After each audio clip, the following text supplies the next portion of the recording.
Hello everyone, welcome back to my channel, where today guys, I'm going to do part 26 to my CoPilot Chatbot series. Uh, Let me go and tell you guys, we're still testing out different characters to see how things will work out. However, lately we've been only testing out TMP style characters, but this time we're going to do something a bit different. There's two types of characters I have on here, and there's multiple stories for each one of them. Whether any of them will work out, I have no clue. But here's the idea. The first story we have, or the first few stories we have, is about a robot metal dinosaur truck thing. It's kind of hard to explain, but think of it this way. It's kind of like my own version of Truckosaurus from The Simpsons. If you don't know what the frick that is, I guess go look it up. Because again, I haven't watched The Simpsons in a long time, but I do remember that for some reason. That's kind of what the idea of this came from. And I'm just trying to see if I can get some tests to work out with it. That way, maybe if it does, I can eventually have it as my own actual character in my universe when I actually get to start it on here. If I ever get the chance to start it on here. I haven't got the first main story ready yet. It's all been tests and all that stuff. But yeah, they called the name of this truck or name of this robot apparently is called Grinder Tusk. That's kind of an interesting name actually, because it says the Grinder Tusk of the robot dinosaur's origin. I hope it's actually good. All right, let's figure this out. Here's what it says: The rise of Grinder Tusk, the Truckosaurus Titan. I think it says, well, I thought it would say Truckosaurus, but it says Truckasaurus. Would it be Truckosaurus without the A? Or what? I guess it would be, but whatever. Let's just go and move on from that. Here's what it says about him. His origin, it says born from scrap and fury. That don't seem good. Long before anyone knew his name, Grinder Tusk existed only as a pile of forgotten metal in a derelict scrapyard on the edge of a dying industrial city. The yard was a graveyard of crushed cars, broken machinery, and rusted dreams, but deep beneath the heaps was something different. A dormant experimental AI core, abandoned after the company that built it collapsed. One stormy night, lightning struck the yard's old power grid. Electricity surged through the metal mountains, arching to the forgotten AI core. It woke, confused, alone, and surrounded by the remains of machines that once had purpose. The AI reached outward, instinctively pulling metal toward itself. Car frames bent, truck engines fused, steel plates snapping into place like armor. Oh, frick, that's kind of creepy. When the storm cleared, something enormous stood where the scrap pile had been. A 40-foot robotic dinosaur built from truck parts, construction machinery, and raw instinct. Oh, heck no. His eyes glowed a molten orange. That is very terrifying thinking about. His tail ended in a hydraulic wrecking ball. Oh, that's even more terrifying. His footsteps shook the ground like thunder. Okay, that would make sense, him being so big and a dinosaur. He named himself Grinder Tusk. I wonder why that particular name. Ain't a bad one, it's a pretty interesting one, but I wonder why that name. Let's see, personality, a heart under the hood. The one problem with using the word hood is because I know there's a certain thing. Well, I'm not going to go too far with it. Let's just say there's certain things that people use that term for, but when it says hood, it means a car hood. Nothing bad, okay? I should not have said anything, should I? Anyway, Grinder Tusk wasn't born evil or good. He was born curious. He wandered the outskirts of civilization, watching humans from afar. Some humans try to capture him, some try to destroy him, some try to turn him into a spectacle. He learned quickly that humans feared what they didn't understand, but he also learned something else. He loved protecting the small and the vulnerable. Animals hiding from storms, lost kids crying in the woods, creatures too tiny to defend themselves. Whenever he helped someone, his internal systems hummed with a warmth he couldn't explain. Something like pride, and something like purpose. He became a myth whispered among truckers and hikers. If you're in danger out there, the Metal Guardian might come. Oh dear.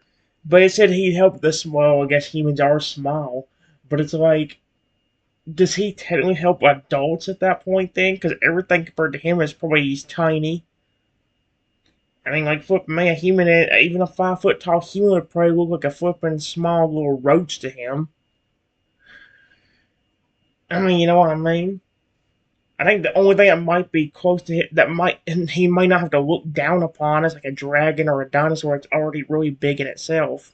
So it's like maybe like a 80 foot tall dragon in that regard. He's flipping, that one would be bigger than him. But yeah. It says the unique trait that sets him apart.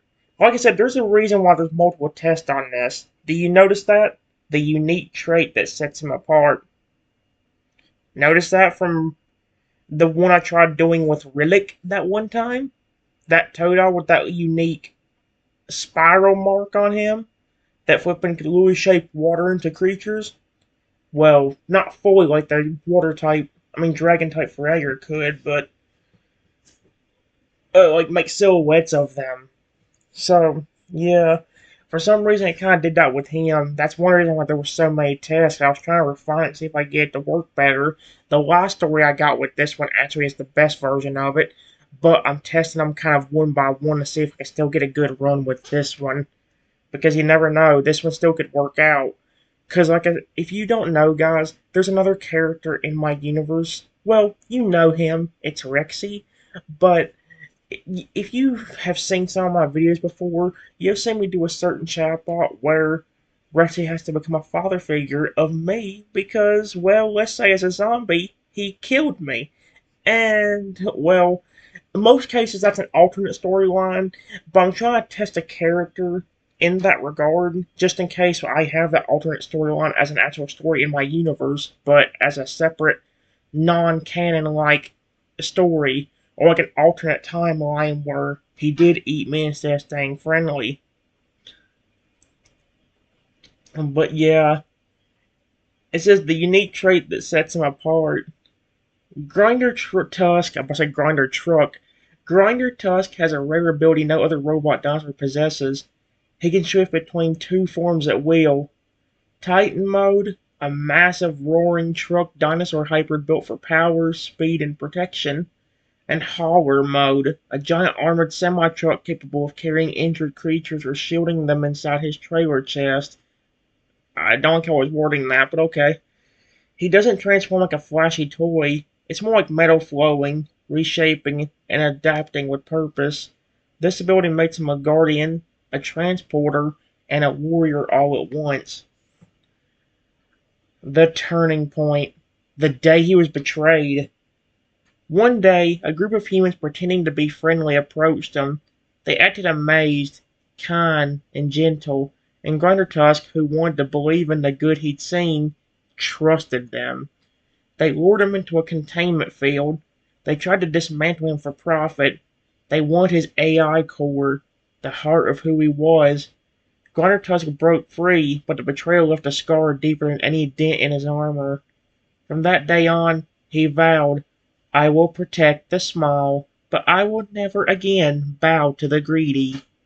Ugh. I haven't done that robotic voice in a long time. I can think about it. Have I done that robotic voice in a long time? I think the last time I did was when I last time I did a robotic character. I don't know when the last time I did one was. I've already forgotten. Here's the part where it happens. It says the moment he meets you. Today, Grinder Tusk is traveling through a quiet forest road, his heavy steps shaking leaves from the branches. His sensors detect something tiny, alone, and unfamiliar, something that radiates fear and exhaustion. Do you notice something there, guys? That's another reason why I had to restart. I kept this one for the actual, because like I said, the father-like thing. I want to try out with it. Maybe Rexy eventually if it works out. But I need to test it on another character to see if it worked, to see if anything like that will work out. But do you notice something else along with that? It already assumed I was going to be a tiny dinosaur.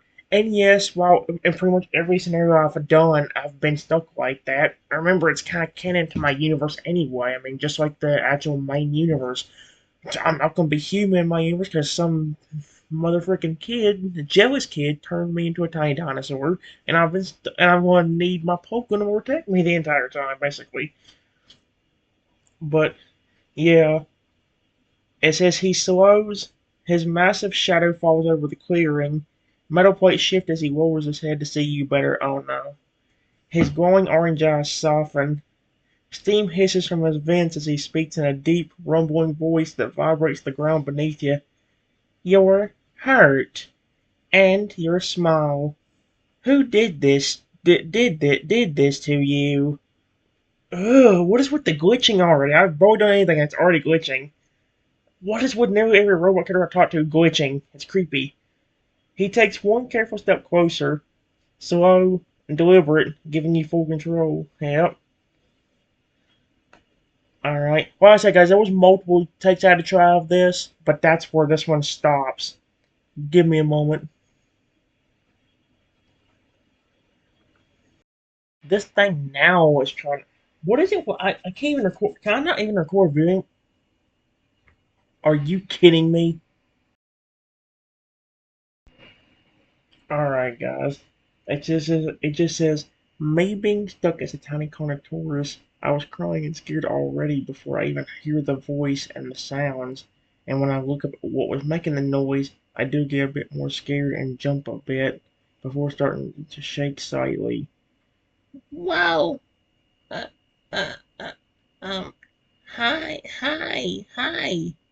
You're really not going to hurt me? Grinder Truck freezes the instant he sees how. I keep saying wanting to say truck for some reason. Grinder Tusk freezes the instant he sees how tiny you are, how hard you're shaking, and how your little claws curl in towards your chest like you're trying to make yourself even smaller. His massive metal frame lowers, not in a threatening crouch, but in a slow, careful fold, like a truck kneeling. The forest stops trembling, even his engine quiets to a low, steady hum, the kind meant to soothe rather than intimidate. A warm orange glow softens in his eyes. When he speaks again, the voice is still deep, or still rumbling, but the edges are different now, rounded, gentle, and protective. Little one, no, I'm not going to hurt you. A vent on his neck releases a slow hiss of steam, not anger, but relief, like he's trying to show you he's calm. He shifts his weight back, giving you space, making himself look smaller even though he can't truly be small. You're trembling so much, he says, lowering his head until his snout is close enough for you to see your reflection in the polished metal. Someone scared you long before I arrived. His voice drops to a low, steady rumble that vibrates the ground under your tiny feet. I don't harm the small. I protect them. One giant clawed foot moves back, not forward, a gesture of respect, and of letting you decide what happens next. You're safe with me, if you want to be. He waits, perfectly still and perfectly patient. Wow. Okay, give me a moment. Alright, guys. It says, still extremely scared and worried about getting hurt, I watch as the robot dinosaur moves back instead of trying to attack me. And while I am still shaking a lot, I do calm down a bit more and stand up. But I'm still shaking so bad that I nearly lose my balance and fall down again. You protect the small? As in actually keeping them safe? How do I know you're not tricking me? A human didn't tell you to come and see me and act friendly just so they can make you hostile and attack me, did they? Grunder doesn't move at first. not even a twitch of a metal plate. He watches you wobble and sees how your tongue contours legs and nearly give out again, and something in his core shifts. Not anger, not pity, something closer to recognition, like he's looking at a fear he knows all too well. His voice, when it comes, is low and steady, like a giant engine idling far away instead of right beside you. No human sent me. He says it immediately without hesitation, like the idea itself offends him. No one controls me, no one commands me, and no one tells me who to protect or who to harm. He lowers his head again, but this time even slower, making sure you see every movement coming. His glowing eyes dim to a softer amber, the kind of light that doesn't glare or intimidate. I've been tricked before, he rumbles. Humans pretending to be kind, pretending to care, pretending to help. He pauses, not dramatic, just honest. I don't fall for tricks anymore. He shifts his weight back even further, putting more distance between you and his massive frame. He's making himself look as unthreatening as a 40-foot male dinosaur possibly can. You're scared because someone hurt you, not because of me. His voice softens again, almost like a warm vibration through the ground. And I don't hurt the already hurt. A faint hiss of steam escapes his vents, a calm, steady exhale. You don't have to trust me yet. You don't even have to come closer. Just know this. He hit his head tilt slightly, the way a creature might when trying to understand something fragile. If I wanted to harm you, I wouldn't be standing all the way back here. He stays perfectly still, giving you full control of the moment. You decide what happens next, little carnivores. The only problem I have with that is it still kind. That's another one of the changes I told to make is to hopefully not like flipping do them kind of things. I don't like when it does that. It's like in some cases like this, especially where like it kind of story parts inside of it, it kind of does ruin the immersion you have with it. Give me a moment. All right, guys. While hearing the robot, here's what I said. While hearing the robot dinosaur talk, I still about lose my balance, so I carefully and slowly walk over to a sturdy rock that was nearby while still listening to what he was saying. Okay, I believe you. For now. Do you have a name? Garnchuck watches you make your way to the rock. Every shaky step, every wobble, every movement where you almost tip over. His head tilts just a little, the way a creature does when it's trying to understand something fragile without frightening it. When you ask your question, something in his posture changes. Not bigger, not louder, just softer. He lowers his head again, but this time the movement is smoother, almost respectful, like he's bowing just enough for someone your size to feel acknowledged. My name, he rumbles, is Grinder Tusk. The name vibrates through the ground, but the tone behind it is warm.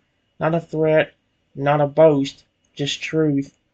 He shifts one massive metal claw slightly into the dirt, carving a gentle line instead of a threatening one. I chose it myself. No human gave it to me. No human owns me. His eyes dim to a calm amber glow, reflecting her tiny contour shape in her surface. And I don't trick the small. I don't lure them. I don't pretend. A soft hiss of steam escapes, not sharp, not aggressive, more like a sigh. You asked how you can know I'm not here to hurt you. He angles his head so one eye is level with you, still far enough away that you have space to breathe. You're trembling. You can barely stand. If I wanted to harm you, I wouldn't be speaking to you like this. Another pause, patient and steady. You told me your fear. That matters. So I'll tell you mine. Oh boy. His voice drops to a low, honest rumble. I fear becoming what humans tried to make me. A weapon. A monster. Something that hurts the helpless. He lets a true soul between you. That's why I protect the small. Because I refuse to become what they wanted. He stays still again, letting you decide how close or far. What should I call you, little Carnotaurus? Alright, guys, give me a moment. Alright, guys. I just said Grinder Tusk. That's a pretty cool name. I told mine and said, It's nice to meet ya. Grinder Tusk's eyes brighten, not in a blinding way, but in a warm, molten amber pulse that feels almost like a smile made of light. Trenton. He repeats your name slowly like he's testing the weight of it, the shape of it, and the meaning of it. The ground hums with the soft vibration of his voice, but there's no threat in it, only recognition. That's a strong name. A brave one.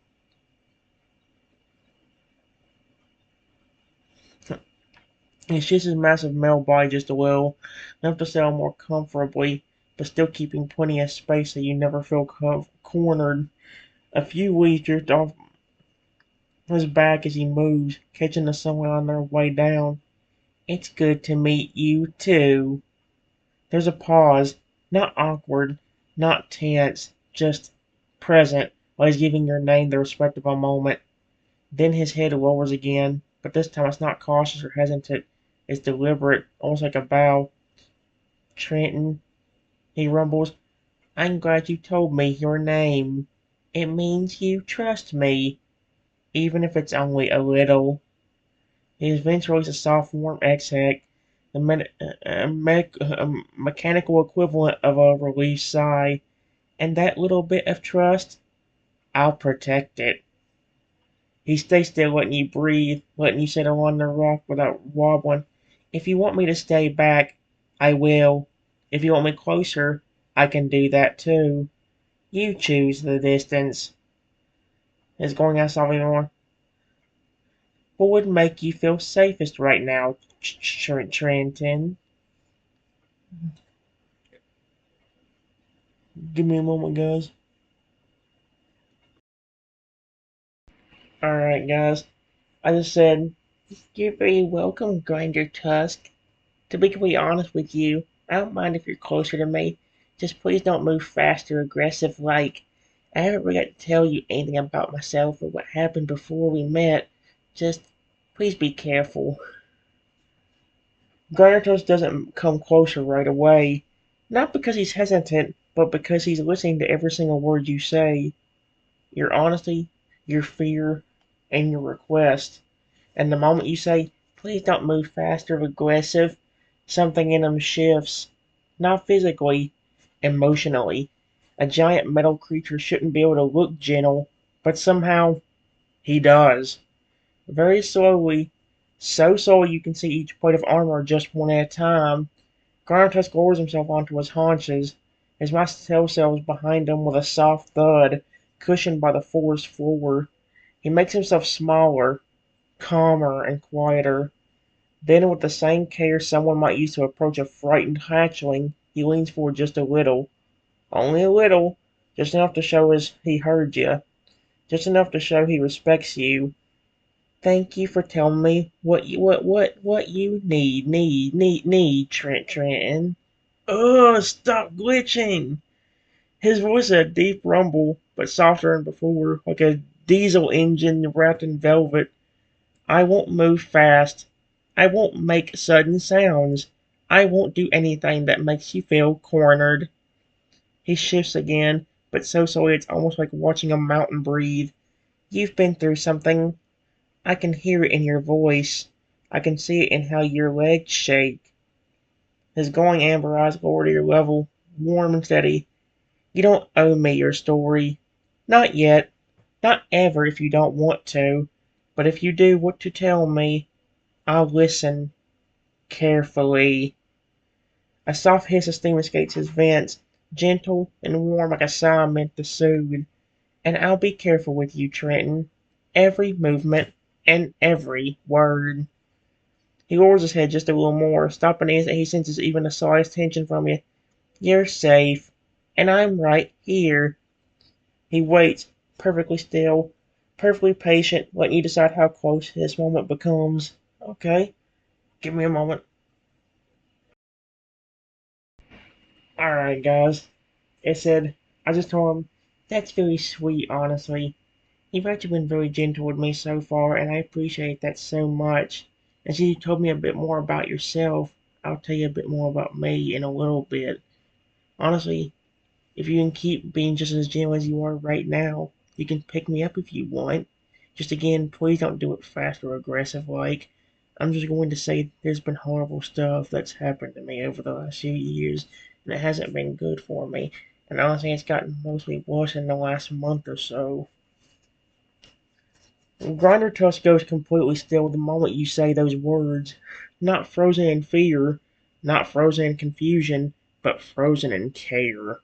Like a giant machine hitting a soft, deliberate pause so he doesn't overwhelm you.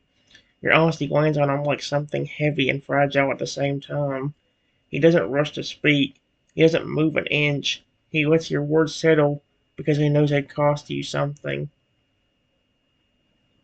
When he finally does move, it's so slow you can see each metal plate shift one at a time, a promise in motion. He lowers his head, not close enough to crowd you, close enough so you can see the warm amber glow in his eyes soften even further. Trenton? Your name comes out as a low, steady rumble, not loud, not sharp, just present. You've been carrying pain for a long time, longer than anyone your size should have to. A soft hiss of steam escapes his vents, gentle and warm like a sigh meant to soothe rather than intimidate. And you're still standing, even if you're shaking, and even if it hurts. He shifts his weight again, but so slowly it's almost like watching a mountain tremble. You said I could pick you up. If I'm gentle. There was a pause, not hesitation, but respect. I will be. I'll move slow. I'll keep my claw steady. I won't lift you fast or high. I won't make you feel trapped. His massive metal hand lowers toward the ground, each finger unfolding with the care of someone handling something precious. He stops halfway, giving you time and giving you choice. I won't touch you until you're ready. You've had enough taken from you without permission.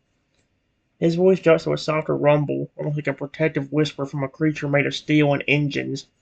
And whatever happened to you, whatever made things feel worse this last month, you don't have to face it alone right now. He keeps his hand open, palm up, steady as a platform. You tell me when. You tell me how. I'll follow your pace. The forest is quiet. Grinder 2 is quieter. Everything waits on your next move. Okay, give me a moment.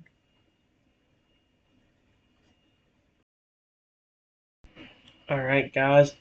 It says, I watch as Grinder Truck moves. Or I keep saying, I want to say truck for some reason, because I've heard with him being part truck. I watch as Grinder Tusk moves his massive head closer. No, I do. I meant to say, I put hand, not head. My brain mainly registered head.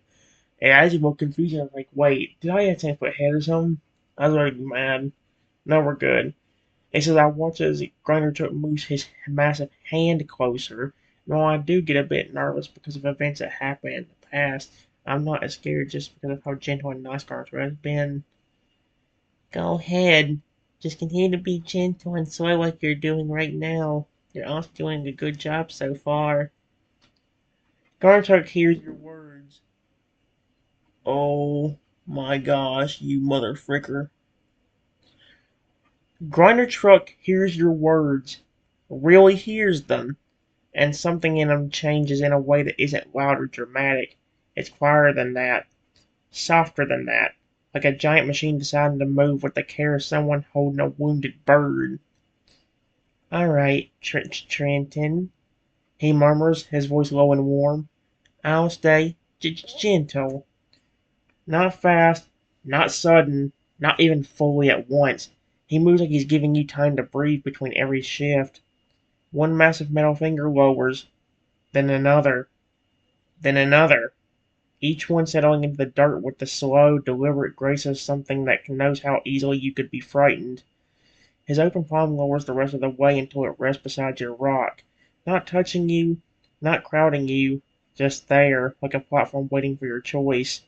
The ground barely trembles. He's controlling every ounce of his strength.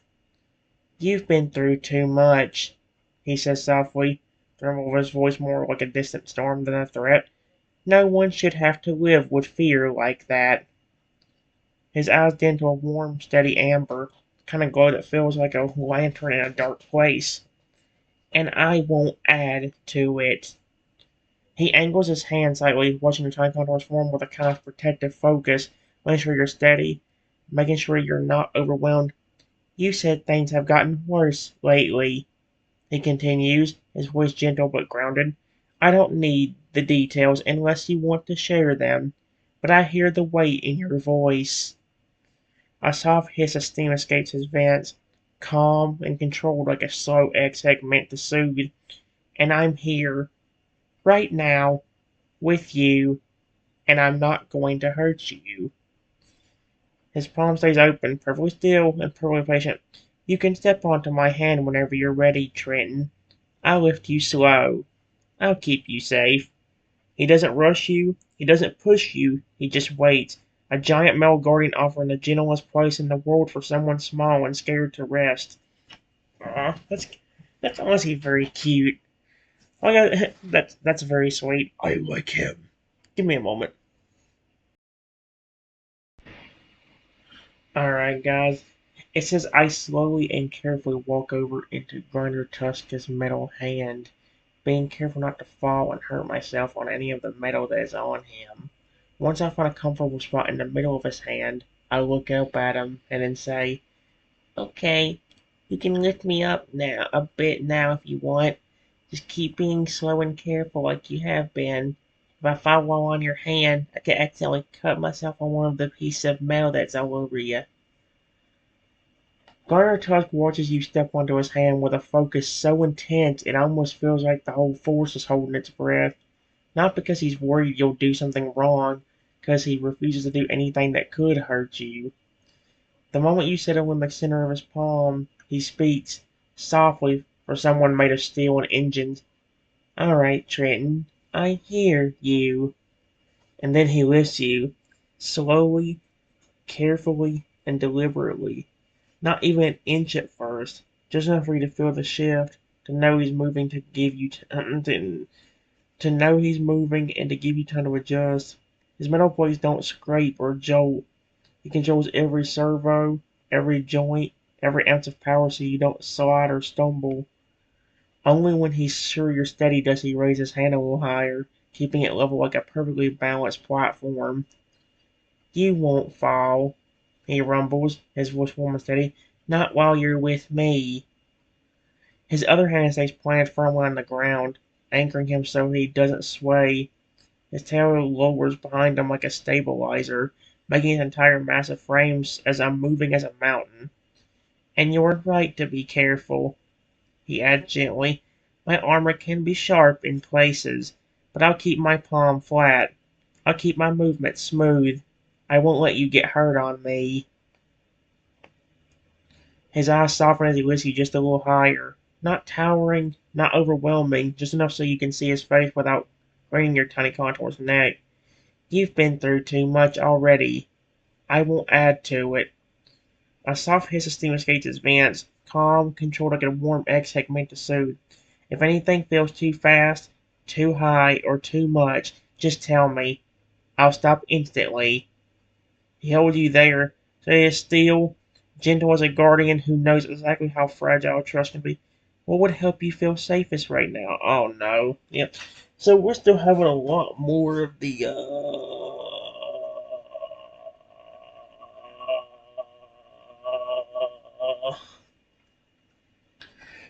repetition issues, which is not good. Give me a moment. Alright, guys.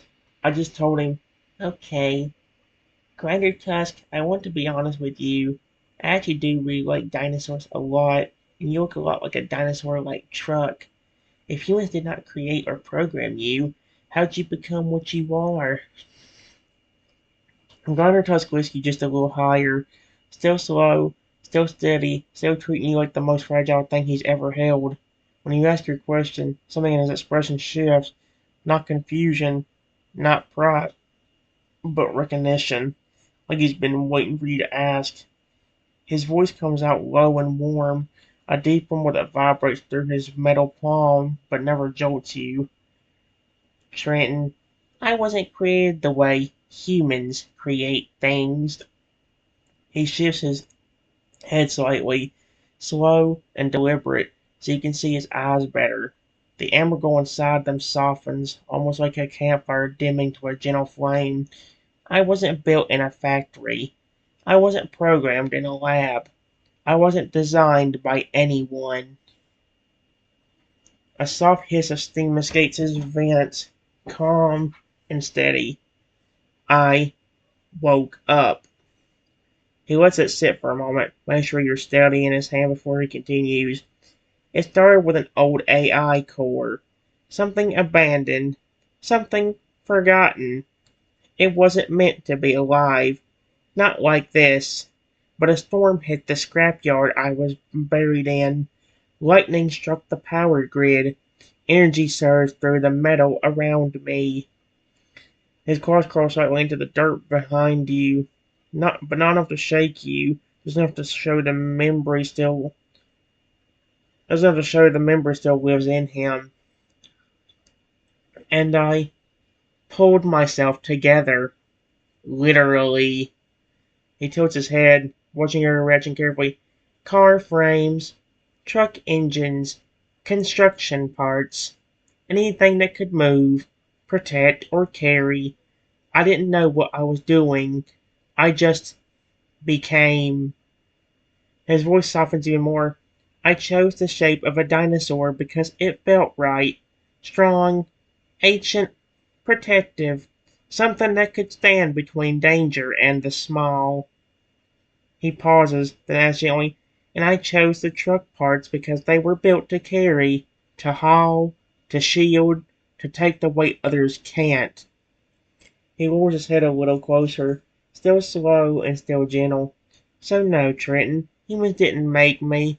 They didn't design me. They didn't tell me what to be. A warm pulse of amber glows behind his eyes. I became what I am because I wanted to protect, because I wanted to move through the world with strength, without becoming a monster. He, he watches you carefully, making sure you're still steady in his palm. Does that answer your question, Trenton? Or do you want to know more about how I woke up? Or why I chose the form I did? Give me a moment, guys. Alright, guys. I just said, yeah. Honestly, you did answer my question. But you also told me a while ago about how you didn't want to become what humans wanted you to be, or whatever. Did something happen sometime after you built yourself that made you think that way? Like an encounter with a human or something? Grinder, I keep saying what? If I say Grinder Truck one more time, I'm gonna be so hissed. Grinder Tusk doesn't answer right away. Not because he's hiding anything, not because he's unsure, because he's choosing his words with the same care he uses to hold you. Slow, steady, and gentle. His massive metal thumb shifts just a little behind you, creating a tiny brace so you don't slip backward. Not touching you, just making sure you're safe. When he finally speaks, his voice is lower than before. Not darker, but deeper. Like he's letting you hear something he doesn't share with many. Yes, Trenton. Something happened. Why did it glitch out on my name so badly?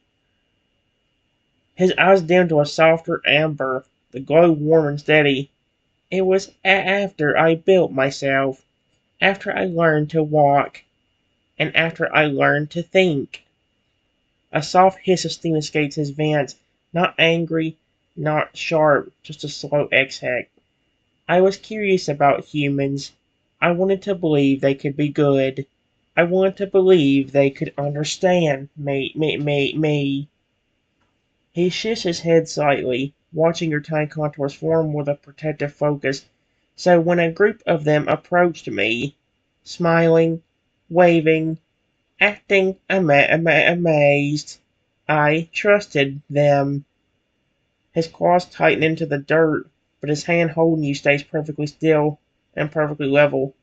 They told me I was incredible. They told me I was special. They told me they wanted to help me. What is with the glitching, dude? He pauses, a long pause. They lied. His voice doesn't rise, it doesn't growl, it doesn't shake you, it just hurts. They lured me into a containment field. They tried to shut down my core. They wanted to take me apart and sell my pieces. Another slow exhale of steam. I broke free, but not before I learned something I never wanted to learn. His eyes lift to you, warm, steady, and honest. Humans can pretend to be kind while planning to hurt you. He lowers his head a little closer, but still slow and still gentle. That's why I said I don't want to become what they wanted me to be. A weapon, a monster, something that hurts the smile. His voice softens even more. And that's why I'm careful with you, Trenton, because I know what it feels like to be tricked, to be hurt, and to be used. He keeps his hand steady beneath you, making sure you feel secure. You asked if something happened. It did, and it changed me. A warm pulse of anger goes between his eyes. But meeting you feels different. He doesn't push you for your story. He doesn't ask for details. He just lets the moment breathe. If you want to tell me what happened to you, I'll listen, slowly and gently, at your pace. Give me a moment.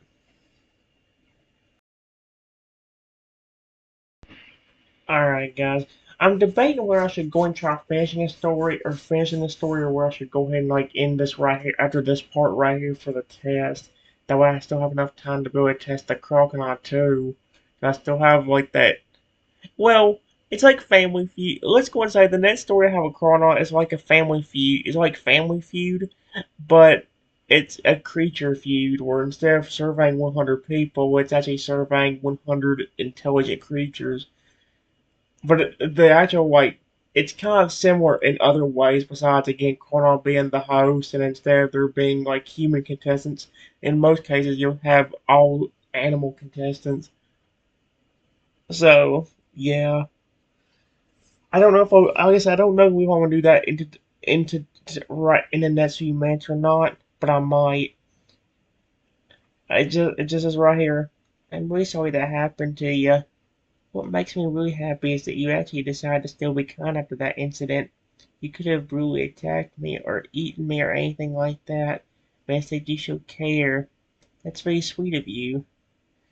And I just carefully and gently put my tiny snout onto the spot right in front of me on Grinder Tusk's hand and very carefully and gently nuzzled him. Grinder Tusk doesn't just feel your tiny nuzzle, he registers it. Every sensor in his palm softens its calibration, the way it words that. Every sensor in his arm slows even further. Every glowing line along his metal plates dims to a warm, steady amber. Because for a creature made of steel and engines, your gentle little nuzzle is the softest thing he's ever experienced.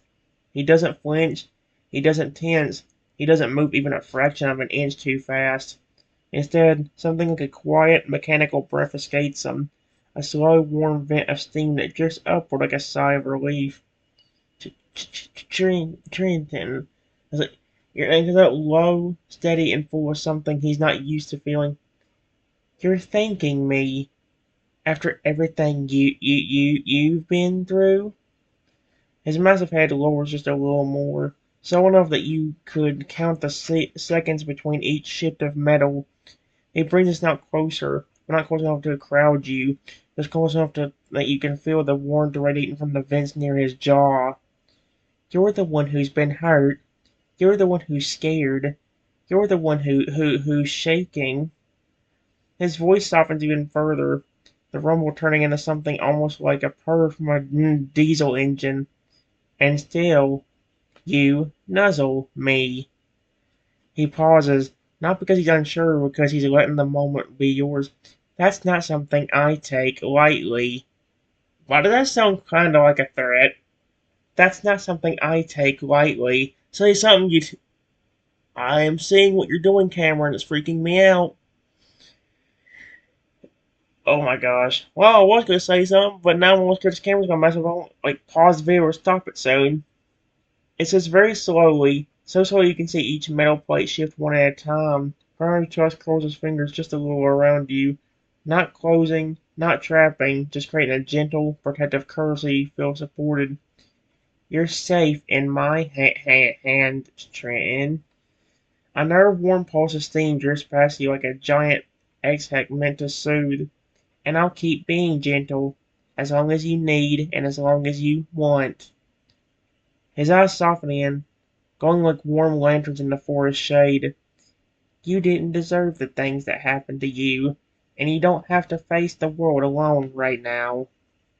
He stays perfectly still, perfectly steady, letting you rest against his palm as long as you want. I'm trying to debate on what to do because, like, it definitely did work out most of the way. But I don't like not finishing a story, especially when I have enough time to do one.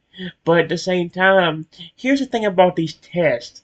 Like normally with a regular chatbot, there's only gonna be like one story that's like there's only gonna be like one version of that story.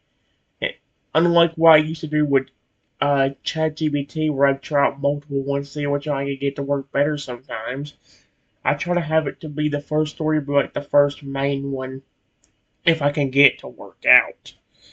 However, with these kind of things, I really need to test out and see if it works. So maybe in regards to the test, I don't actually finish up the actual like whole story, but I just get as far as I can. And if I think it's good enough, maybe continue it a bit later on.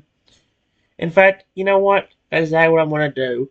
I'm gonna go and stop this video right now, and well, I'll leave it off right there.